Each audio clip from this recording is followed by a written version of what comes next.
தமிழகத்தில் 10ஆம் வகுப்பு பொதுத் தேர்வு முடிவுகளை வெளியிட்டார் பள்ளிக்கல்வித்துறை அமைச்சர் ராஜ்மோகன். 94.31% மாணவ மாணவியர் தேர்ச்சி பெற்றுள்ளதாக அறிவிப்பு. மொத்தம் தேர்ச்சி பெற்ற மாணாக்கர்களினுடைய எண்ணிக்கை 8,21,105 மாணாக்கர்கள் தேர்ச்சி பெற்றிருக்கிறாங்க. The total number of passed candidates உடைய percentage பார்க்கிற பொழுது 94.31%, 94.31% மாணவர்கள் தேர்ச்சி பெற்றிருக்கிறாங்க.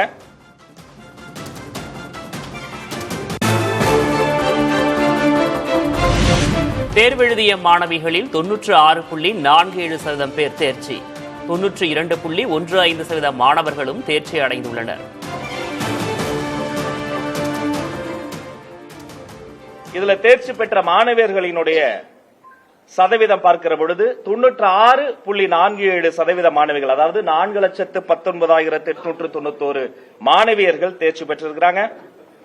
மாணவர்களை பார்க்கிற பொழுது 92.15% மாணவர்கள், அதாவது 4,01,214 மாணவர்கள் தேர்ச்சி பெற்றிருக்கிறாங்க. தமிழகத்தில் 5,171 பள்ளிகளில் 100% தேர்ச்சி, 1,931 பள்ளிகளில் 100% தேர்ச்சி பதிவாகியுள்ளது. 5,171 பள்ளிக்கூடங்கள் 100% வந்து காமிச்சிருக்கிறாங்க, 100% பாஸ் பர்சன்டேஜ் காமிச்சிருக்கிறாங்க. அதே போல 100% தேர்ச்சி பெற்ற அரசு பள்ளிகள், number of government school scored 100% pass பார்க்கிற பொழுது 1,931 அரசு பள்ளிகள் 100% தேர்ச்சியை காட்டியிருக்கிறார்கள்.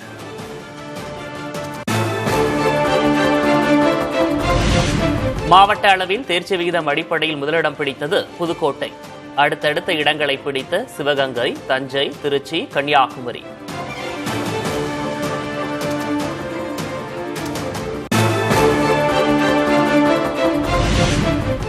தமிழ் மொழியில் 34 பேர் 100க்கு 100 மதிப்பெண் பெற்று அசத்தல். அதிகபட்சமாக அறிவியலில் 10,476 பேர் முழு மதிப்பெண் பெற்றனர்.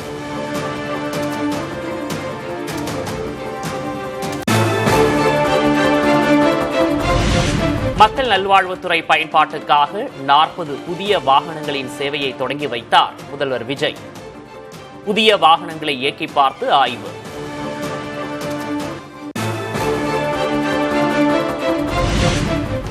தோல்விக்கு பிறகே சுவரில் அடித்த பந்து போல கட்சி அதிவேகத்துடன் திரும்ப களத்திற்கு வரும். கருணாநிதி பிறந்தநாளை முன்னிட்டு திமுக தொண்டர்களுக்கு கட்சியின் தலைவர் மு.க. ஸ்டாலின் கடிதம்.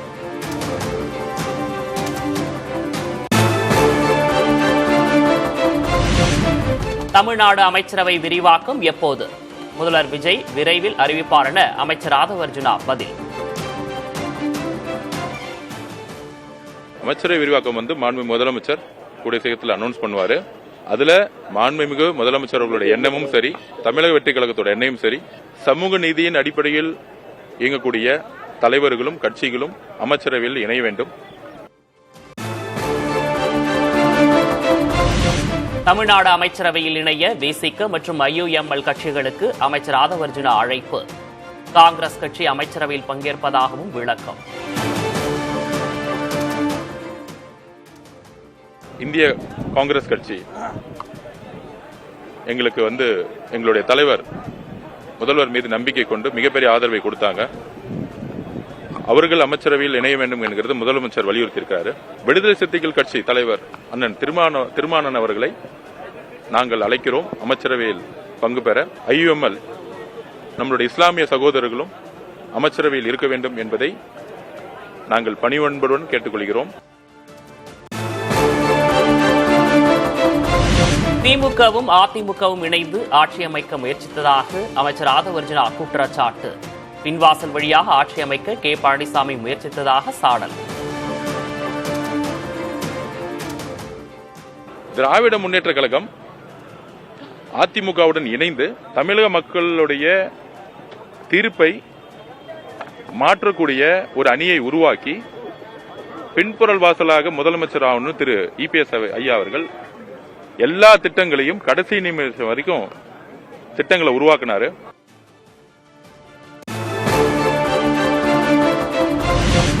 திமுக தனது கொள்கைகளை மறந்து அதிமுகவுக்கு ஆதரவளிக்க முயற்சித்தது. ஸ்டாலின், உதயநிதி ஆகியோர் முயற்சி செய்ததாக அமைச்சர் ஆதவ் அர்ஜுனா குற்றச்சாட்டு. திமுக தன்னுடைய கொள்கைகளை இழந்து மதசார்பற்ற கொள்கையிலிருந்து விலகி திரு மு க ஸ்டாலின் அவர்களும் திரு உதயநிதி அவர்களும் எலெக்ஷன் நேரத்தில் எலெக்ஷன் முடிஞ்ச உடனே திமுக தன்னுடைய கொள்கைகளை மறந்து அதிமுகவோட சேர்ந்து மக்களுக்கு எதிரான ஒரு அரசியலையும் உருவாக்க முற்பட்டார்கள். ஜனநாயக சக்திகள் எல்லாரும் இணைந்தோம்.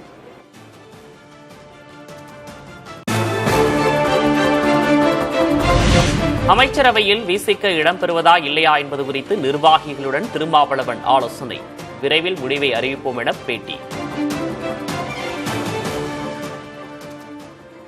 அமைச்சரவையில் விடுதலை சிறுத்தைகளும் பங்கேற்க வேண்டும் என்பதை வலியுறுத்தியிருக்கிறார். பொதுச் செயலாளர்கள், பொருளாளர், முதன்மைச் செயலாளர் உள்ளிட்ட சில முன்னணி பொறுப்பாளர்களோடு அடிப்படையில் நாங்கள் கலந்து பேசி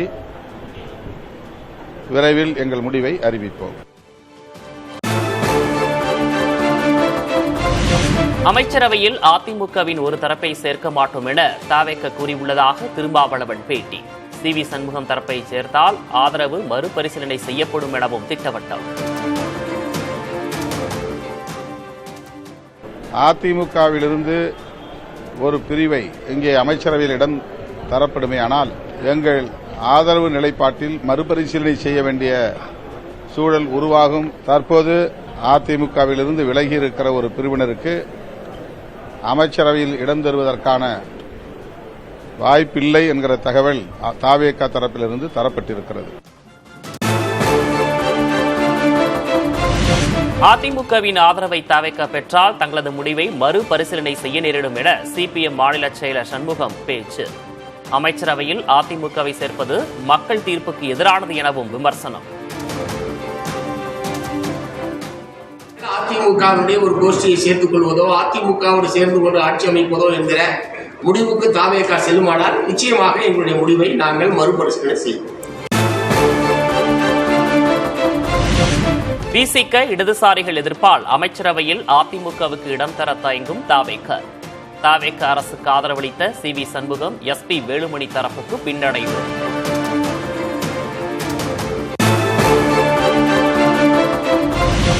புயல் ஆபத்துக்காகவும் அமைச்சர் பதவிக்காகவும் தவேகவுடன் சி.வி. சண்முகம் சேர்ந்துள்ளதாக அதிமுக முன்னாள் அமைச்சர் அக்ரி கிருஷ்ணமூர்த்தி சாடல். வேலுமணி உள்ளிட்டோர் அதிமுக வேட்பாளர்களின் வெற்றிக்காக பாடுபடவில்லை எனவும் விமர்சனம். யாரை எதிர்த்து நாம் தேர்தலிலே போட்டியிட்டோமோ அவர்களோடு இணைந்து அமைச்சர் பதவி என்ற சுகத்திற்காக இன்றைக்கு இந்த இயக்கத்தை அழித்துக் கொண்டிருக்கிறார் என்பதை நாங்கள் சுட்டிக்காட்ட கடமைப்பட்டிருக்கிறோம். திரு சி.வி. சண்முகம், திரு எஸ்.பி. வேலுமணி, திரு விஜயபாஸ்கர், திரு காமராஜ் போன்றவர்கள் தங்களுடைய மாவட்டத்திலே தாங்கள் மட்டுமே வெற்றி பெற்றார்கள்.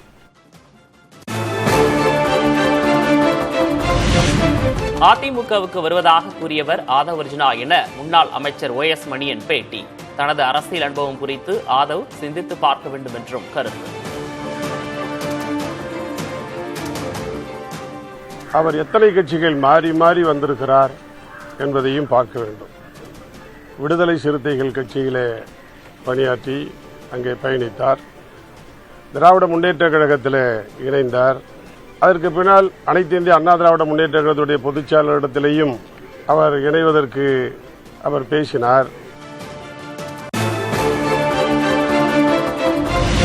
போர்வால் என்ற பெயரில் எடப்பாடி பழனிசாமிக்கு ஆதரவாக நாளிதழ் வெளியீடு. நமது அம்மா நாளிதழ் எஸ்.பி. வேலுமணி, சி.வி. சண்முகம் வசம் சென்ற நிலையில் மாற்று ஏற்பாடு.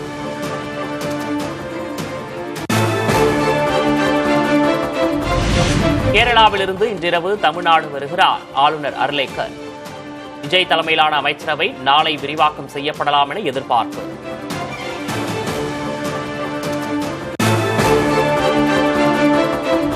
சமூக சீர்திருத்தவாதி அயோத்திதாச பண்டிதரின் பிறந்த நாள் விழா.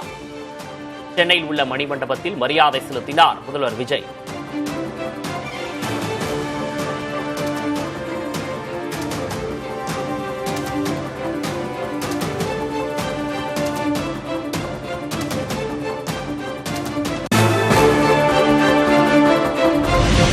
திராவிட பேரொளி அயோத்திதாச பண்டிதர் சிலைக்கு முன்னாள் முதல்வர் மு க ஸ்டாலின் மரியாதை.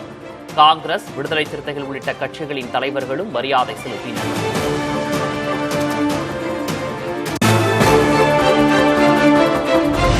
ஊரக வளர்ச்சித்துறை டெண்டர் முறைகேடு புகார் தொடர்பாக அதிகாரிகள் 2 சஸ்பெண்ட். குறுகிய கால ஒப்பந்த புள்ளிக்கான அனுமதி பெறாமலும் தாமதமாக இணையதளத்தில் பதிவேற்றம் செய்ததாகவும் கூறி நடவடிக்கை.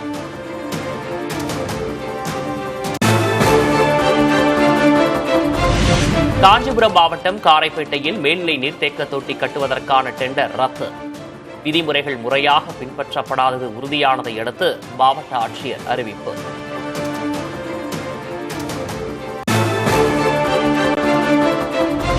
சென்னையில் இரவோடு இரவாக 100க்கும் அதிகமான ரவுடிகள் கைது. சட்டம் ஒழுங்கிற்கு பிரச்சினை ஏற்படுத்தி வந்தவர்களை கைது செய்து காவல்துறை நடவடிக்கை.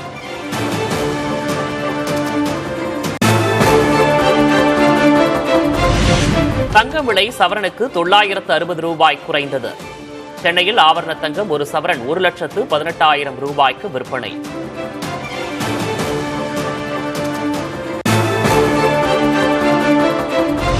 வெள்ளி விலை கிலோவுக்கு 15,000 ரூபாய் குறைந்தது.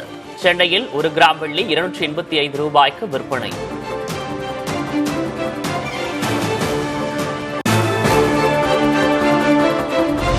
கொடைக்கானலில் தொடங்கியது 63வது மலர் கண்காட்சி. மனதை கொள்ளை கொள்ளும் வகையில் மலர் அலங்காரங்கள். இயற்கையின் அரிய நிகழ்வாக வானில் சூரியனை சுற்றி ஒளிவட்டம். சங்கரன் கோவில் உட்பட தென்காசி மாவட்டத்தின் பல்வேறு பகுதிகளிலும் வியந்து பார்த்த மக்கள்.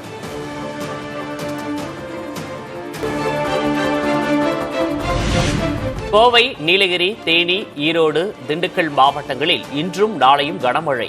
மே 22ஆம் தேதி 10 மாவட்டங்களில் கனமழை பெய்யும் எனவும் வானிலை ஆய்வு மையம் அறிவிப்பு.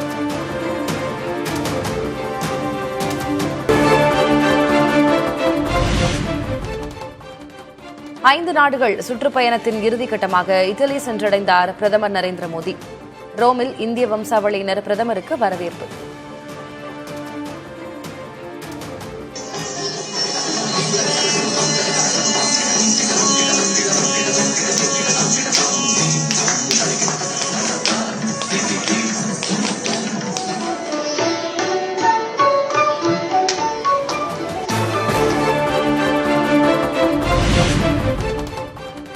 இத்தாலி பிரதமர் மெலனிக்கு மெலடி சாக்லேட்டுகள் பரிசளித்த பிரதமர் Modi.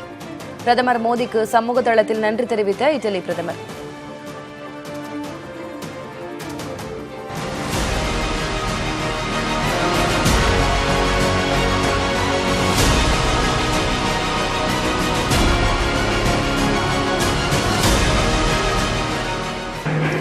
Prime Minister Modi brought us a gift, a very, very good toffee. Man.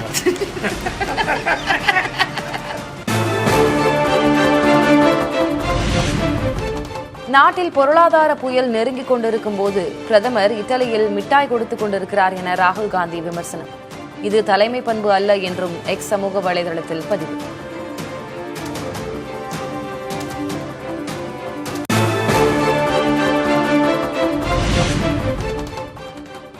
மேற்கு வங்காளத்தில் பாஜக அரசு சிறுபான்மையினரை குறிவைப்பதாக முன்னாள் முதல்வர் மம்தா பானர்ஜி புகார். மத்தியில் உள்ள பாஜக அரசு கூடிய விரைவில் அகற்றப்படும் என்றும் பேச்சு.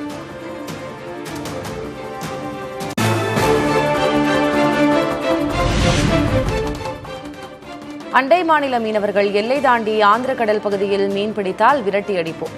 கரையும் நமதே, படகும் நமதே என ஆந்திர மாநில முதல்வர் சந்திரபாபு நாயுடு பேச்சு.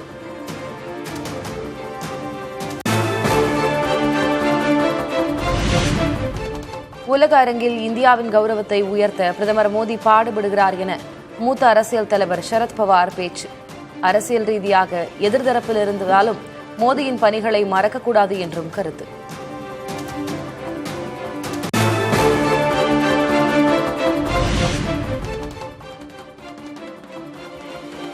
நாடு முழுவதும் சுமார் 9 லட்சம் மருந்து கடைகள் மூடல்.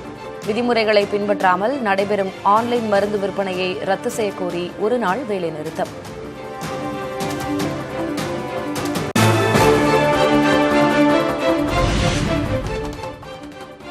பெய்ஜிங் வந்த ரஷ்ய அதிபர் புதினுக்கு சீன அரசு சார்பில் மரியாதை.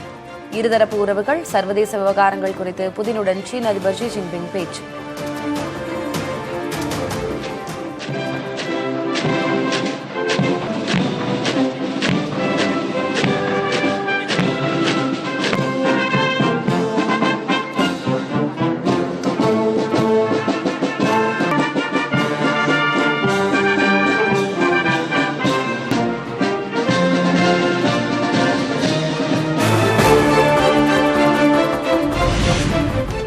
உலகம் காட்டாட்சி முறைக்கு திரும்பும் அபாயம் உள்ளதாக சீன அதிபர் ஷி ஜின்பிங் எச்சரிக்கை.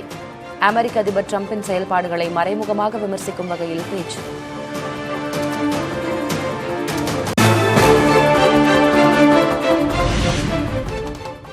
சீனாவுக்கு தொடர்ந்து எரிபொருட்களை அளிக்க தயார் என ரஷ்ய அதிபர் புதின் அறிவிப்பு. ஈரானிலிருந்து எண்ணெய் கிடைப்பது சிக்கலாகி இருக்கும் நிலையில் சீன அதிபரிடம் நேரில் உறுதி.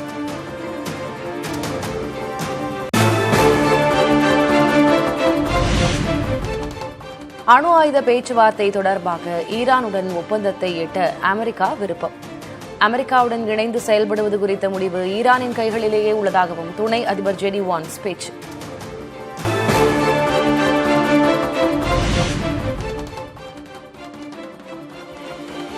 எரிபொருளை நிரப்பும் விமானங்களை இஸ்ரேலில் குவிக்கும் அமெரிக்கா. ஈரானை மீண்டும் தாக்குவதற்கான ஏற்பாடா என சந்தேகம்.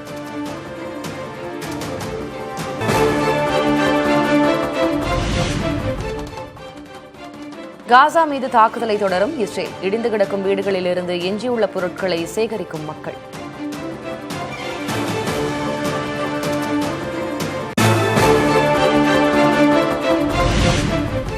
மத்திய சீனாவில் தொடர் மழையால் பல பகுதிகளில் வெள்ளப்பெருக்கு.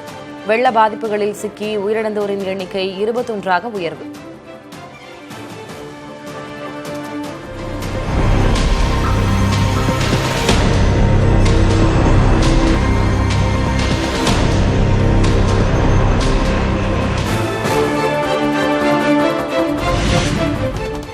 உலகின் மிகப்பெரிய மின்னணு தொழில் நிறுவனங்களில் ஒன்றான சாம்சங்கில் தொழிலாளர்கள் நாளை முதல் வேலை நிறுத்தம். 74,000 பேர் பணியை புறக்கணிப்பதால் தென்கொரிய பொருளாதாரம் பெரும் இழப்பை சந்திக்கும் நிலை.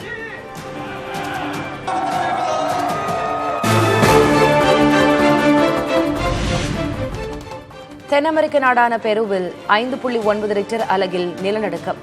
கட்டிடங்கள் இடிந்த நிலையில் கல்லறைக்குள்ளிருந்த சவப்பெட்டிகளும் வெளியே வந்தன.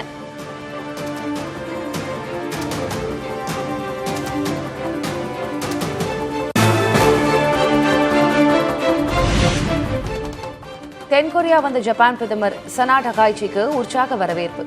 வான வேடிக்கைகள், தீ சாகசங்களை கண்டுகளித்த ஜப்பான் பிரதமர்.